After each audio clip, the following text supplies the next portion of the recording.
Tenemos una denuncia sobre las cámaras de comercio y los datos que uno entrega cuando registra una empresa en una cámara de comercio. Pero antes de ir con esa denuncia, Ana Cristina, ¿a usted alguna vez le dio miedo cuando sus hijos, o le sigue dando miedo cuando sus hijos le piden permiso para ir a una fiesta en la casa de algún otro niño de su colegio o de otra institución educativa? Pues Camila, si es en casa no me da tanto susto, me da susto sí, como en la calle, pero si es una casa de una persona, o sea, de amigos, no me da tanto susto, la verdad.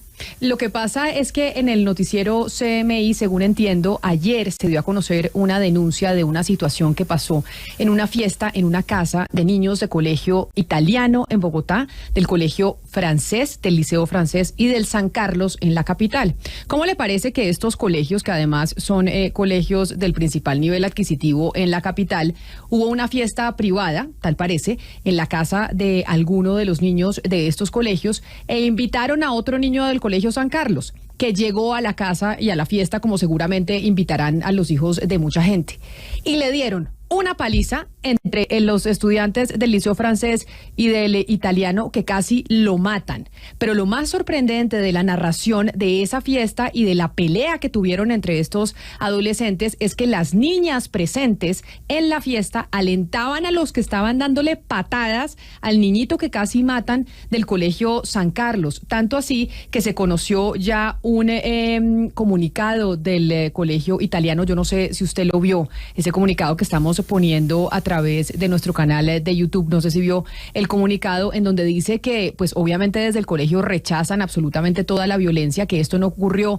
en las instituciones del centro educativo, pero que sí pues involucra a estudiantes de su centro académico. A mí la pregunta sobre esta noticia que se conoce desde ayer, que publica el noticiero CMI, que ya está en El Tiempo, que está en Pulso, en todos los medios de comunicación y que incluso lo hemos comentado más temprano, es ¿qué es lo que pasa con los niños más favorecidos de Bogotá, que lo han tenido absolutamente todo y son así de violentos? Es que, ¿cuál es la justificación para que una persona, un individuo que lo ha tenido todo en la vida, termine haciendo algo como lo que se conoció el día de ayer? Camila, yo creo que no es solamente una cosa de clase social, sino esta violencia y que pues que haya personas que además la inciten, que estén alrededor incitándola. No he visto en detalle el comunicado del que usted nos está hablando, pero yo creo que el colegio, por supuesto que tiene que tomar cartas en el asunto. No hablamos de qué edad son las personas que estaban, los niños que estaban en esto eran adolescentes, adolescentes. El agredido tiene 17 años. Sí, adolescentes. Es lo que dice. Exacto. Pero me están escribiendo nuestros compañeros de Red Más Noticias que ellos sacaron esa información desde el martes, de esta fiesta que fue hace aproximadamente un mes, pero que se hizo la denuncia por parte de los papás del niño agredido del Colegio San Carlos en la fiscalía. Digamos como que el acontecimiento, Camila, se conoció. A mí lo que me llama la atención es qué es lo que hace que unos niños de 17 años le den, rematen a patadas a otro y haya unos adolescentes ahí alentando para que eso lo hagan. ¿Qué es lo que puede haber en la cabeza de unos adolescentes? ¿Cuál ha sido la educación? Es lo que yo le pregunto a usted, que ha sido pedagoga, Ana Cristina, para que esto suceda. Sí, es que ahí hay dos cosas, Camila. No es solamente la educación de la casa, sino también en el colegio. Y lo que hacen los niños cuando están, digamos, en grupo, los adolescentes cuando están en grupo, pues estos comportamientos, por supuesto, que no tienen ningún tipo de justificación. Pero es que la verdad que usted me dice, si son muchachos de 17 años, que además es muy posible que hubiera de 18, pues eso ya es para que la fiscalía, ya es para una denuncia.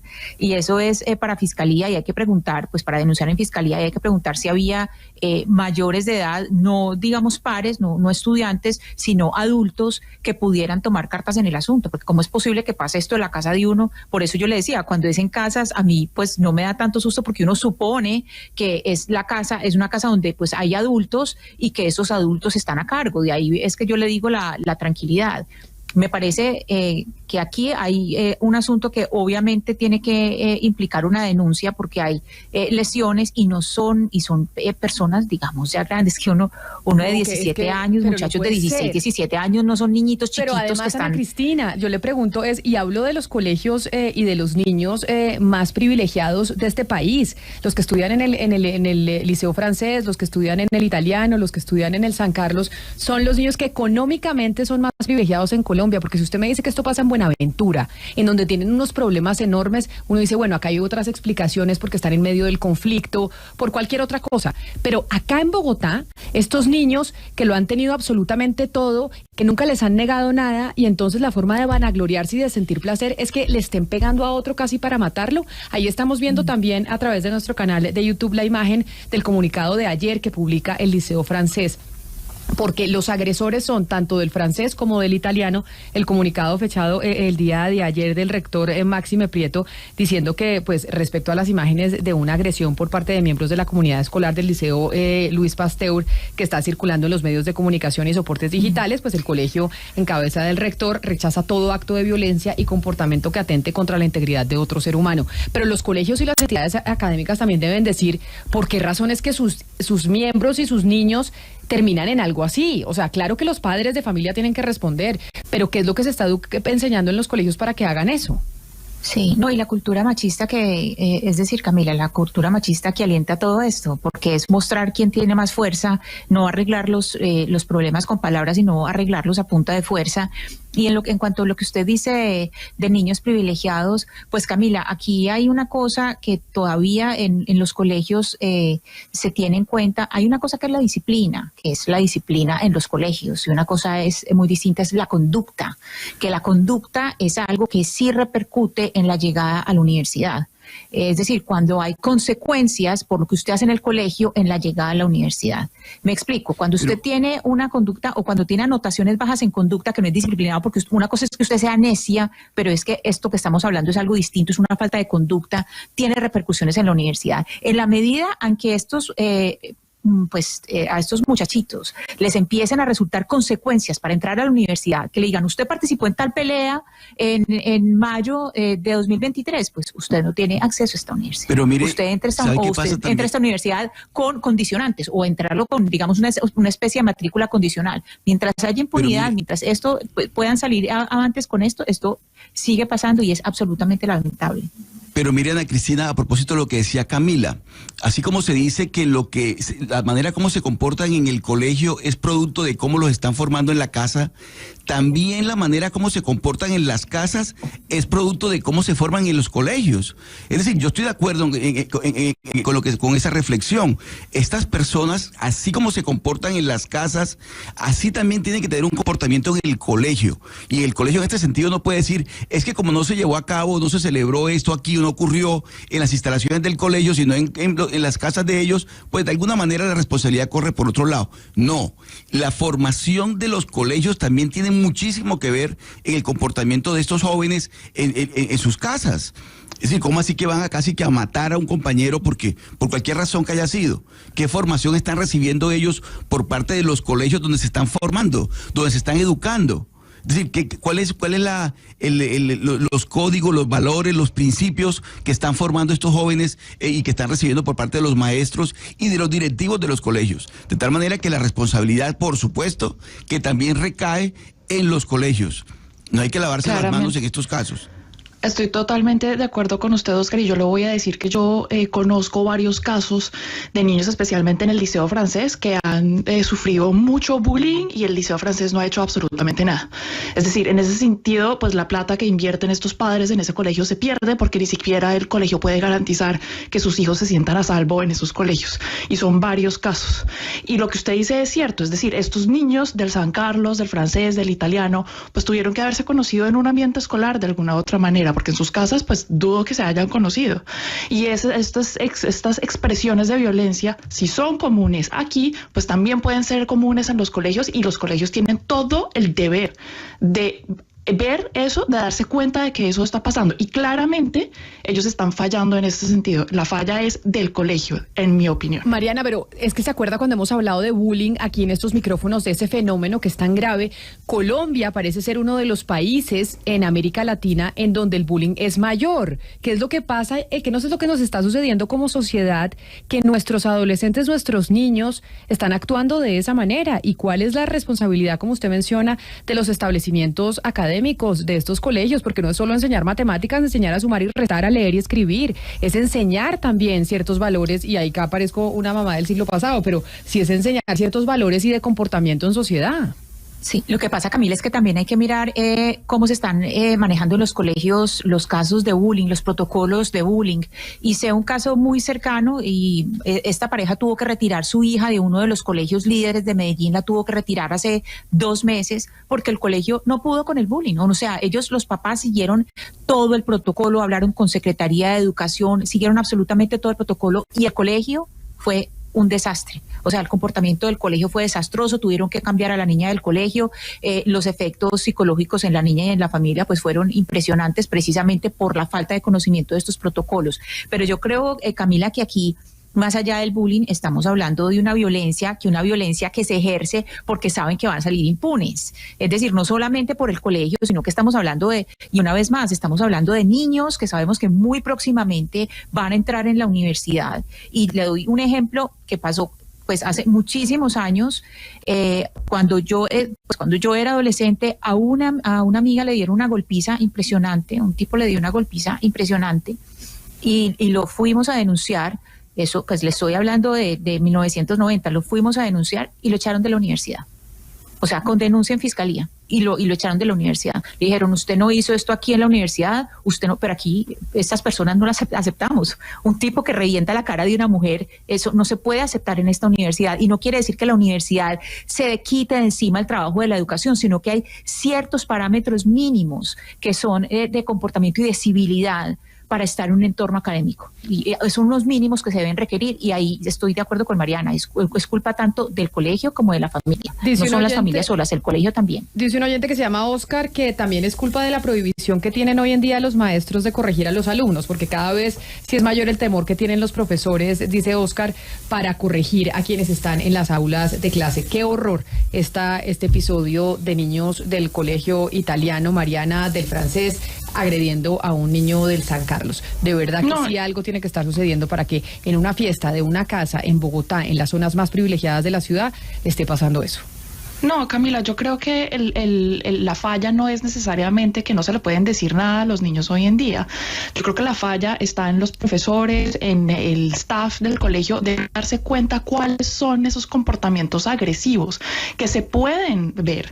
Eso es usted tiene que estar observando, son niños, por Dios, son menores de edad. Usted tiene que estar observando, por ejemplo, el recreo que está pasando. Usted no puede estar ausente de esos espacios. Y yo creo que más la ausencia que ese no le puedo decir nada a los niños, lo que en verdad está permitiendo que este tipo de acciones violentas lleguen a este punto tan dramático que estamos viendo. Me escribe una pedagoga a través del 301-764-4108. Me dice, Camila, la educación no son contenidos. La educación tiene que ver con la humanidad. Los contenidos hoy en día están en Internet. El maestro es paradigma de ciudadano y de civilidad. El maestro se arriesga, el maestro tiene que estar educando en humanidad y en eso tiene toda la razón. Es que, como le decía yo, no es que vamos a aprender a leer y a escribir, porque si no, pues uno pone al niñito enfrente de un computador a que aprenda a leer y a escribir, a sumar y a restar.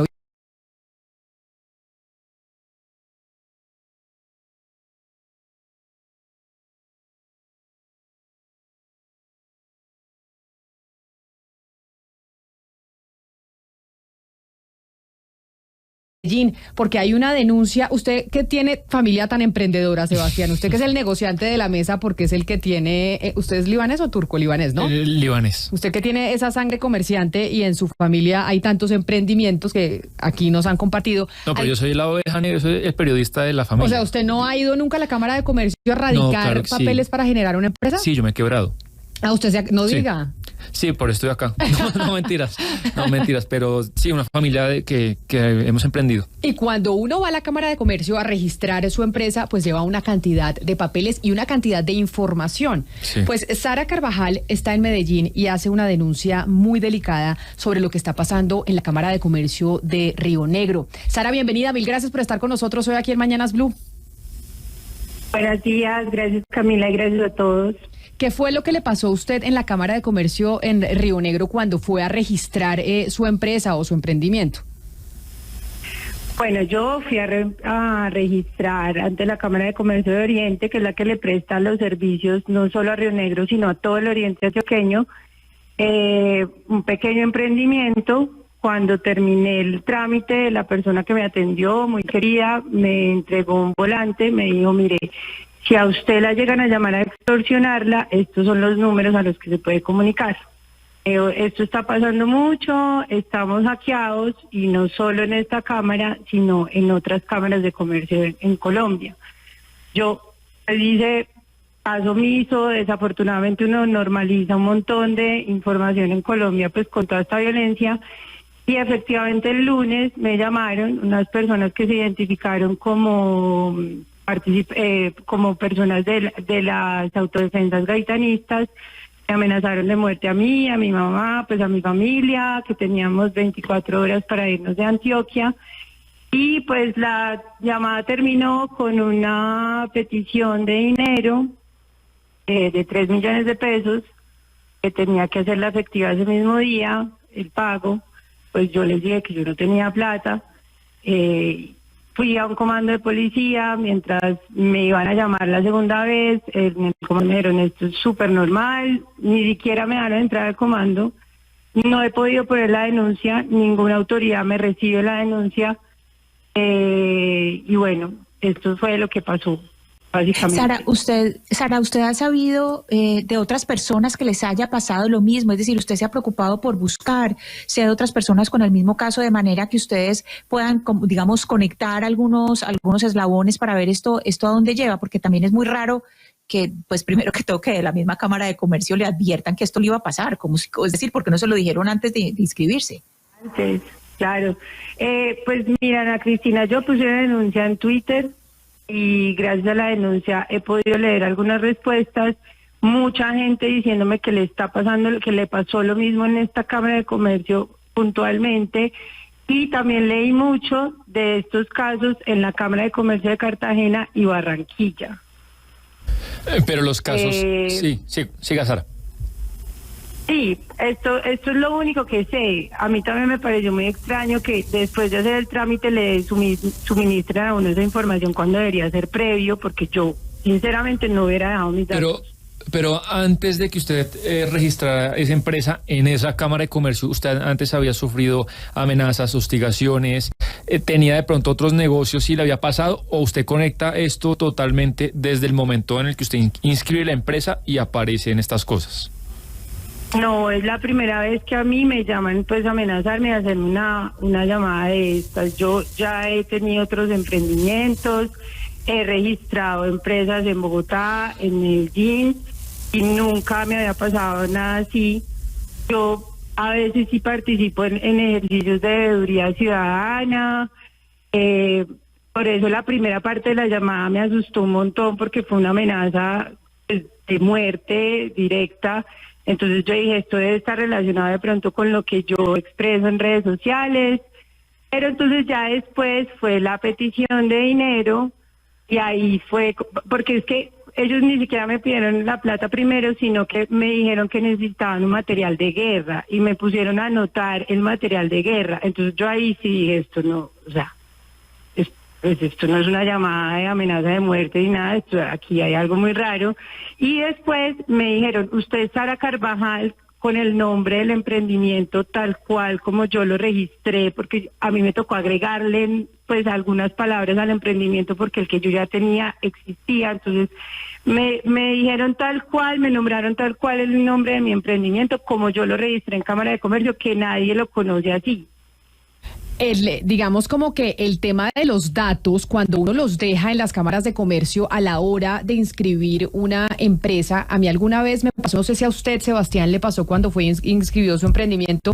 A mí no me llamaron como a Sara de las autodefensas gaitanistas de Colombia a pedirme 3 millones de pesos para extorsionarme, pero sí me han llegado, por ejemplo, correos electrónicos y me han llamado a mi teléfono desde la India. Entonces, a ofrecerme ¿Desde la India? Sí, señor, a ofrecerme servicios digitales para mi página de internet, para mi perfil, etcétera, etcétera. Y eso inmediatamente después de haber registrado en la Cámara de Comercio una empresa. Y yo siempre me preguntaba, pero oiga, ¿esta gente cómo tuvo mi correo, cómo tuvo mi teléfono para llamarme a ofrecerme servicios comerciales? ¿Será que cuando uno, Sara, a usted le dijeron eso, cuando uno va y registra su empresa, esos datos de su empresa, la Cámara de Comercio los vende, los entrega y a uno le avisan? ¿Será que uno firma un papel que uno no conoce? Yo creo que uno sí tiene que firmar una política de tratamiento de datos en donde la Cámara se compromete a hacer un uso responsable de estos datos. Sin embargo, yo también entiendo que las cámaras de comercio tienen una obligación de suministrar mucha información de esas empresas mediante el sistema RUES. Entonces, cualquier persona puede dirigirse al RUES y averiguar la información de una empresa. Lo que pasa es que lo mío sí era muy obvio porque yo me registré el viernes, el lunes me están haciendo esta llamada, nadie diferente a la Cámara de Comercio conocía el nombre de cómo yo registré ese emprendimiento. Entonces, por más de que usted pueda ir a la plataforma RUES a solicitar información de las empresas, pues sí parece haber un seguimiento o una infiltración desde la Cámara de Comercio que le avisa a esta gente que normalmente está en las cárceles, entiendo, haciendo estas llamadas extorsivas. Entonces sí hay alguien que parece que está avisando, vea, esta persona se acaba de registrar. Me está escribiendo Sebastián. Y además le digo, es decir, yo registré un emprendimiento por un patrimonio menor a un salario mínimo. Entonces, también, ¿a qué tipo de personas están perfilando? Me está escribiendo, de hecho, desde Neiva Marta al 301-764-4108 que a su hijo le sucedió algo parecido, que una vez realizó el registro en la Cámara de Comercio y recibió una llamada extorsiva hace 2 años. Y acá varios oyentes nos están escribiendo que les ha pasado algo similar. A mí, Camila, no me ha sucedido con Cámara de Comercio porque hace tiempo pues no hago esa vuelta de ir a una Cámara de Comercio, pero sí he recibido varias llamadas en los últimos meses de números de Taiwán y de Turquía. Y yo no entiendo un poco de dónde sale la fuente de que números tan ajenos como de países, creo que a usted le pasó ahorita, me estaba diciendo de la India, terminen llamándolo a uno y por qué se consiguen el teléfono de uno. Y súmele a eso los mensajes de texto de una cantidad de compañías que uno dice, pero yo no tengo nada que ver con esta compañía, ¿por qué tienen mi teléfono? ¿Por qué tienen mis datos? Pues precisamente esa pregunta es la que le queremos hacer al ex superintendente de Industria y Comercio, Andrés Barreto, que es experto en estos temas. Doctor Barreto, bienvenido, gracias por acompañarnos. Camila, buenas tardes, muchas gracias por la invitación. Óigame, una pregunta, cuando uno va a registrar una empresa en la Cámara de Comercio, ya sea la de Bogotá, la de Río Negro, como le pasó a Sara, ¿ellos tienen el derecho de coger sus datos y entregárselos a otras compañías o entregárselo a otras? Primero empecemos por lo legal, porque lo de Sara es claramente algo ilegal porque a ella la estaban extorsionando. Por lo legal, si usted registra su empresa, ¿le pueden entregar los datos a otras compañías, como en mi caso le entregaron a compañías indias o a Sebastián a compañías de Taiwán para que le ofrezcan servicios? Lo legal es que la persona debería haber dado su consentimiento informado. Desafortunadamente, además de los casos que mencionan de Sara, de Pedro y el mío en particular, que recientemente también abrí una SAS, noto con sorpresa que le empiezan a llegar a uno una cantidad de correos, una cantidad de mensajes de texto y una cantidad de información sobre terceros ofertando servicios, para lo cual uno no está seguro de que hubiera dado ese consentimiento informado. Una cosa es que la Cámara de Comercio lo pueda contactar a uno para ofertas de bienes y servicios e información propia de la Cámara como ente de registro, pero no para que esas bases de datos vayan viajando para terceros. Si es que nos hacen firmar un consentimiento informado o las cámaras interpretan que esa información simplemente la estamos allegando para que ellos se la transmitan al que quieran, creo que tenemos un problema de violación del habeas data, en donde bien valdría la pena que la Superintendencia de Industria y Comercio hiciera por lo menos una averiguación. Sí, pero doctor Barreto, una cosa es, digamos, ese consentimiento informado que recibe la persona que registra la empresa ante la Cámara de Comercio, pero otra cosa, doctor Barreto, es la parte criminal, es decir, cuando se llega a descubrir, por ejemplo, en el caso de Barranquilla, que algunas de esas llamadas amenazantes, extorsionistas o con el propósito de extorsionar a las personas, nacen de las cárceles, provienen de las cárceles. Es decir, en ese sentido, ¿qué responsabilidad le cabe también, por supuesto, a las cámaras de comercio? Bueno, Oscar, ahí hay 3 dimensiones. La primera, que de ninguna manera puede haber terminado esa información de una manera lícita en una red criminal de extorsionistas.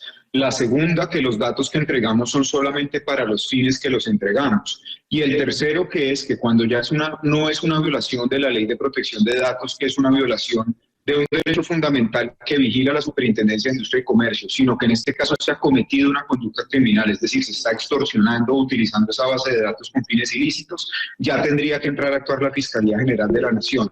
Entonces, a mí lo que me llama la atención es que, uno, ¿cómo terminó esa información en manos de esas personas cuando fueron fines lícitos para abrir una sociedad o registrarlas en una cámara? Y dos, ¿cómo es que unos criminales tienen acceso a esa información para otras conductas criminales? Entonces, uno, si hay una falla y un incidente de seguridad en las cámaras de comercio de que esa información se jugó y no lo han informado, ahí hay una infracción. Si ellos la están entregando a terceros, pues más grave aún. Y tercero, si es que hay una confabulación, esto es una hipótesis mía y es una mera especulación, entre empleados de la Cámara de Comercio y personas con nexos criminales, eso es un tema bastante grave. Entonces hay tres dimensiones: la administrativa es la SIC, la penal es la Fiscalía General de la Nación, pero de ninguna manera nadie puede haber firmado consentimiento informado de sus datos personales para esas finalidades extorsivas y criminales. Hay una falla de seguridad, hay una responsabilidad de la Cámara de Comercio si es que esos datos se filtraron, se jugaron y no lo han informado a la Superintendencia, y hay unas potenciales víctimas de delitos como son las personas que están siendo objetos de extorsión. Superintendente Barreto, cuando uno entra a la página de la Cámara de Comercio del Oriente Antioqueño, hay una pestaña, esa pestaña dice transparencia, e inmediatamente le dicen a uno, estamos con la ley 1581 de 2012, bla, bla, bla, protección de datos y todo eso. Cuando una persona como Sara va y surte este procedimiento y le pasa lo que le pasa, ¿cuáles son las acciones en su orden? Sara nos está diciendo que ella pone denuncia y que ni siquiera le paran bolas, pues que no le dan la mayor importancia. ¿Cuál es, digamos, la ruta adecuada para ella primero actuar pues en contra de la Cámara de Comercio, porque el primer error estuvo ahí y ya después está lo criminal? Hay dos cosas ahí distintas que pueden estar vinculadas. ¿Cuáles son las acciones? Bueno, Sara debe presentar la PQR formal en la Cámara de Comercio. Adicionalmente puede presentar también en línea la queja ante la Superintendencia de Industria y Comercio de forma concomitante ante la Delegatura de Protección de Datos exponiendo este caso. Y si ya es víctima de una conducta criminal como puede ser la extorsión, debe acercarse a la Fiscalía General de la Nación para interponer el denuncio penal y que las autoridades tengan debida cuenta. Así tendríamos tres entidades que estarían enteradas del caso. La Superintendencia de una manera muy eficiente hará la solicitud y el requerimiento a la Cámara de Comercio para mirar qué es lo que está pasando, y la Fiscalía en el ámbito criminal. Entonces hay que hacer esa ruta de reclamación. Yo la invitaría a que lo haga de una vez en los tres lugares y pues primero la Cámara le debe dar una explicación. Segundo, la Superintendencia va a investigar. Y tercero, pues lo penal ya mirará la conducta criminal, digamos, para que tenga tres escenarios jurídicos en los que pueda resolver su situación. Muchos oyentes nos están escribiendo al 301-764-4108. Por ejemplo, hay un oyente que nos dice que lo más complicado es que quien lo llama a uno para la extorsión, como es el caso de Sara, tiene absolutamente todos los datos, hasta la fecha de nacimiento. Edwin dice que cree que es un problema con la seguridad de la base de datos que a él le pasó y que él inmediatamente puso la denuncia en la Fiscalía. Pero, por ejemplo, Horacio Rodríguez, que se conecta con nosotros a esta hora, dice que escuchando a Sara, a él le pasó exactamente lo mismo hace algún tiempo. Horacio, bienvenido, gracias por conectarse con nosotros. ¿A usted qué fue lo que le pasó? Porque dice que escuchando a Sara puede decir que a usted le pasó algo exactamente igual. Buenos días, Camila, y buenos días a todos los oyentes. Bueno, escuchando a Sara, efectivamente, a mí me pasó exactamente lo mismo, pero en la Cámara de Comercio de Montería. Inicialmente nosotros abrimos el negocio a nombre de mi esposa y justo como a la semana la llaman a ella y empieza todo este tema de la extorsión y pedirle dinero y todo lo demás. Bueno, nos preocupamos un poco, pero no hicimos nada al respecto. Con el pasar del tiempo, entonces dijimos, bueno, por seguridad pasémoslos a mi nombre. Entonces pasamos el negocio a mi nombre y enseguida, al poquito tiempo, nuevamente la llamada y envío de imágenes y toda la información clara. Cuando yo voy a poner la denuncia, la vengo a poner acá a la ciudad de Barranquilla, porque yo paso tiempo pues acá también, y llego a la ciudad de Barranquilla a poner la denuncia. El policía que me atiende pues me dice de que no, que me tranquilice, que me mostró el computador donde el número que yo le di, mira, este número ya lo tenemos aquí en la base de datos y entonces esto se lo han hecho ya muchas personas, que es que las cámaras de comercio son muy vulnerables en su información, entonces que tranquilo, pero no me recibieron ninguna denuncia de nada. Yo lo que tuve fue que venirme y bueno, digamos que tomar ya medidas propias como no contestar números desconocidos y cosas así, ¿no? Esto que, como estamos oyendo, a Sara le pasó en la Cámara de Comercio de Río Negro, estamos oyendo a Horacio que dice que le pasó en la Cámara de Comercio de Montería, unos oyentes nos están diciendo que también les ha sucedido algo similar en la Cámara de Comercio de Neiva. Acá, Sebastián, pues a nosotros nos ha pasado, no en temas extorsivos, pero que nos han mandado llamadas, correos electrónicos y llamadas. ¿Qué dicen? Llamamos a Confecámaras, que es, digamos, el gremio de las cámaras de comercio del país. ¿Qué dicen cuando reportamos este tipo de denuncias o por lo menos de preocupación de parte de los ciudadanos que van a abrir una empresa y que registran todos sus papeles? Camila, pedimos entrevista con Julián Domínguez, que es el presidente de Confecámaras, y nos dicen que el señor está fuera del país. Entonces les digo, pero fuera del país hay teléfonos. Es increíble que con un tema tan delicado como este les estamos diciendo, señores Confecámaras, no es solamente una cámara, no es solamente la de Río Negro, son la mayoría de cámaras en el país que tienen este problema y nadie va a hablar, que no, que está fuera del país y que es el único vocero. Entonces no tuvimos suerte con Confecámaras, nadie pone la cara. ¿Y qué pasó con la Cámara de Comercio de Río Negro cuando les contamos sobre esto que estamos escuchando de Sara? La de Río Negro sí, en un principio Camila nos había dicho que nos atendía la directora de la Cámara de Comercio de Río Negro, que ella cubre también la San Vicente, el Carmen de Viborá, Santuario y el Retiro. Ella dijo que nos atendía, espéreme, me acuerdo el nombre de la señora Camila Escobar, que lo que pasaba era que estaba en una reunión en regiones y que la llamada de pronto no salía bien y que después le dijimos, bueno, si no se puede conectar no importa, pero por favor, por lo menos una llamada telefónica. Nos había dicho que sí, pero después nos canceló y nos dijo que definitivamente no podía. Pero además, lo más grave, entre otras cosas, que es lo que menciona Sara, es que a usted, Sara, le dijeron que no le recibían la denuncia. ¿Usted a esta hora no ha podido hacer la denuncia sobre el tema? No, Camila, pero yo sí quiero comentar algo. Conmigo se comunicó la directora de la Cámara de Comercio del Oriente, Camila, fue una persona pues muy querida. Pasó que me dijo que ellos tenían un protocolo, que de pronto estaban fallando en la comunicación de ese protocolo porque nadie lo conoce. Entonces, en teoría iniciamos el protocolo. Me dieron unos números del Gaula porque ya estaban súper pendientes de mi caso. Yo me comuniqué a esos números que de la Cámara de Comercio me dieron y tampoco me recibieron la denuncia.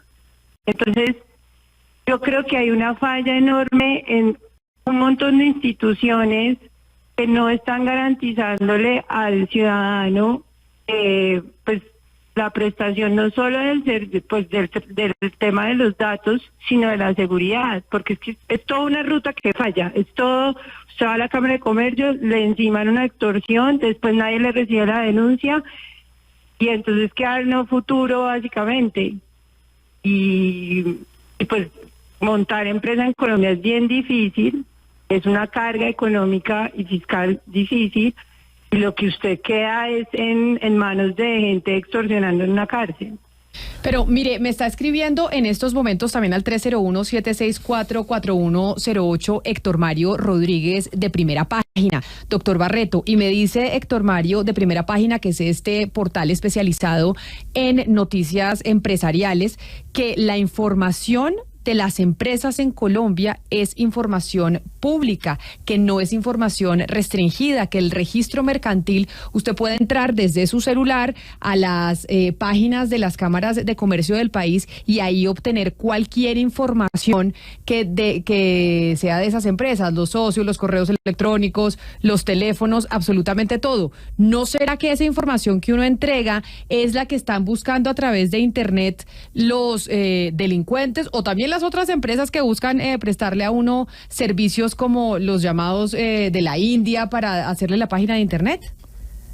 Sí, es que ahí hay que divorciar varias discusiones, Camila. O sea, por eso es que se están mezclando varios temas y, por supuesto, aparecen esas opiniones. El registro mercantil es un registro público que está al cuidado de las cámaras de comercio. Ahí aparece la composición accionaria, el domicilio, la notificación judicial. Eso es cierto.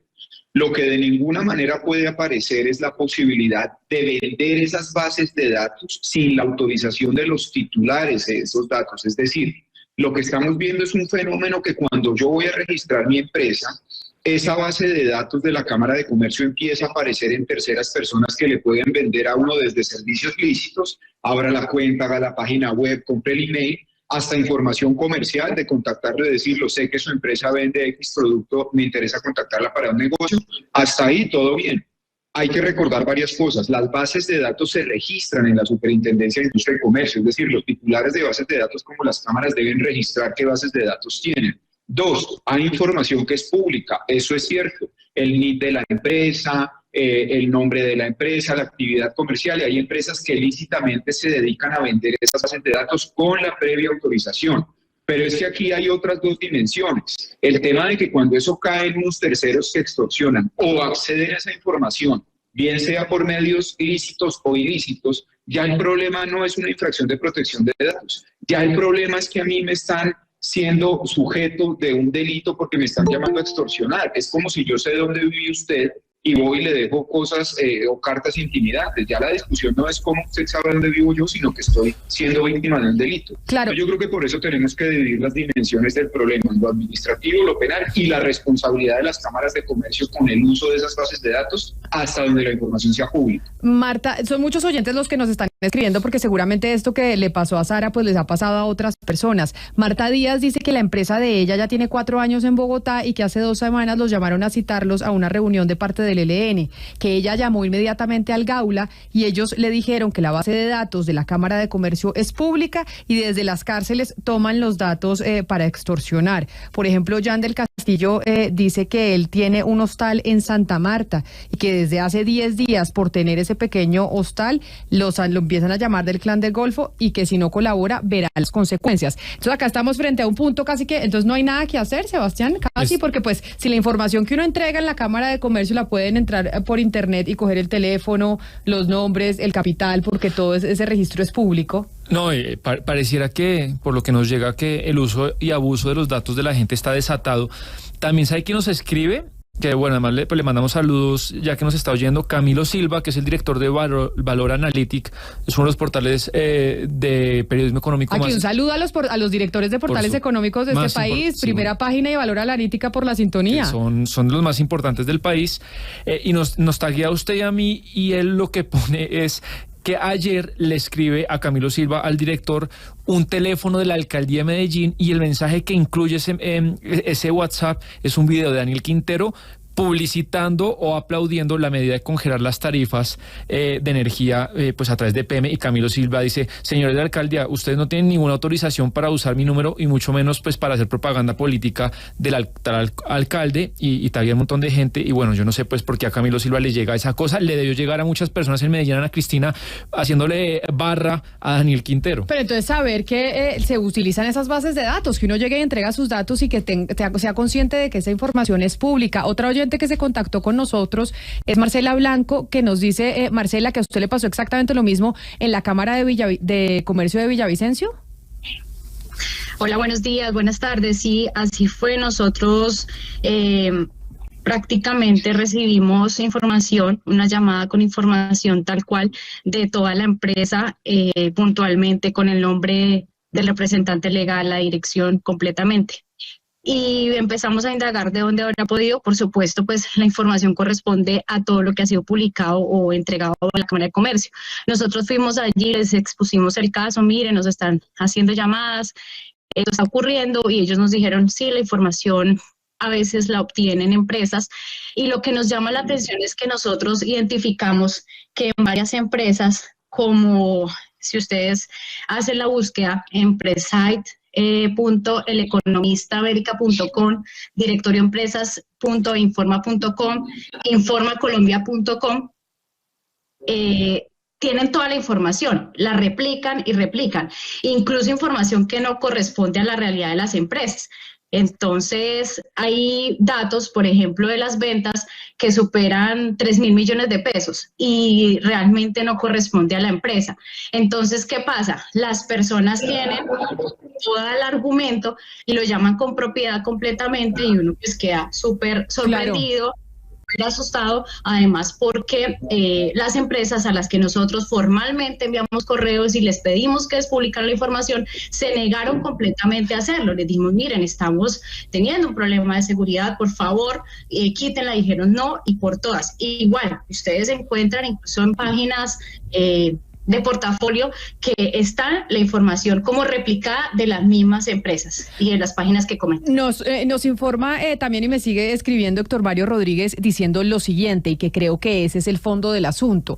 Después de la pandemia, mucha gente utilizó sus casas y sus domicilios personales como la dirección que registraban ante las cámaras de comercio. Incluso los ciudadanos estamos registrando la dirección de nuestra casa, nuestro teléfono celular personal, nuestra cédula de ciudadanía. Y eso hace que esa información que es pública, que además debe ser pública porque lo que mencionan es, uno tiene que saber en Colombia con quién hace negocios. Entonces, lo que deberían es avisarle a los ciudadanos, oiga, esta información que usted está entregando va a estar en una página de internet que cualquiera va a poder revisar, porque tal vez la gente que tiene emprendimientos dice, yo no tengo una oficina, pongo la dirección de mi casa y pongo mi teléfono celular. Sara, ¿esto fue lo que usted hizo? ¿Usted puso su teléfono celular y puso la dirección de su casa cuando fue y registró la empresa? Sí, porque esto es un emprendimiento, turístico, esto es un alojamiento turístico, es en mi casa. Claro, y eso es lo que nos mencionan, que ese puede ser el error. ¿Y a usted le dijeron que esa información iba a quedar publicada en una página de internet y que cualquiera iba a poder encontrarla, o no le dijeron absolutamente nada? No, es que yo eso lo sé, por eso le dije lo de la plataforma RUE. Usted ahí puede consultar. Ahora, lo que a uno no le dicen es que de pronto hay gente adentro de las cámaras de comercio que está avisando que uno se acaba de formalizar y entonces que le peguen la llamadita extorsiva. Claro, que es lo que estamos oyendo de diferentes... Me pasó, porque yo me formalicé viernes y la llamada fue el lunes. Claro, que es lo que además nos están contando otros oyentes que también le sucedió en diferentes cámaras del comercio del país. Pues Sara Carvajal, denunciante en Río Negro, mil gracias por atendernos, por contarnos su historia. Vamos a ver si desde Confecámaras nos responden y nos dicen algo sobre, porque esto no es solo en Río Negro, está pasando, como escuchamos a varios oyentes, desde Montería, desde Villavicencio, desde Neiva, está pasando en varias partes del país. Mil gracias por estar con nosotros. A ustedes, mil gracias. Ex superintendente Barreto, a usted también mil gracias por habernos acompañado. Gracias, Camila. Invitar a las personas que igual pongan las quejas a través de www.sig.gov.co, pero rápidamente, para que pues puedan actuar por lo menos la superintendencia en este caso. Claro que sí, igual hay que poner la denuncia y de todas maneras, pues tener conciencia, como nos dice Héctor Mario, de que cuando usted va a registrar la empresa, pues sepa los datos que está dejando, porque esos datos van a ser públicos. Si usted deja la dirección de su casa, su teléfono celular, eso lo va a poder ver cualquier persona. A Marcela Blanco desde Villavicencio, mil gracias por habernos atendido, y también a Horacio Rodríguez, mil gracias por habernos contado su historia y haberse comunicado con nosotros al 301-764-4108. Y seguimos esperando, pues también que Confecámaras nos responda y podamos hablar con ellos. Blue, la alternativa.